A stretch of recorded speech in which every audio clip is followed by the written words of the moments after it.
Why is investing in your SIPP and ISA through a fund manager so often such a bad idea? And if you can take the education, why it's better to do it yourself? Well, this is one reason. If you give your money to a fund manager, they've usually spread and prayed widely with all the capital they've got and probably given you exposure to hundreds of companies. In actual fact, the statistical data suggests that you've pretty much removed all the risk you can from an investment portfolio once you've got past about 15 to 20 odd stocks. Maybe you want 30.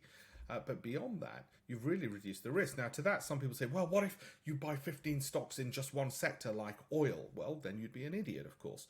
But the fact of the matter is, when the markets fall, all stocks are highly correlated. They're more correlated than they otherwise would be. So 15 to 20 tends to be a pretty good number of a broad mix of stocks. Learn more on my campaign for $1million.com.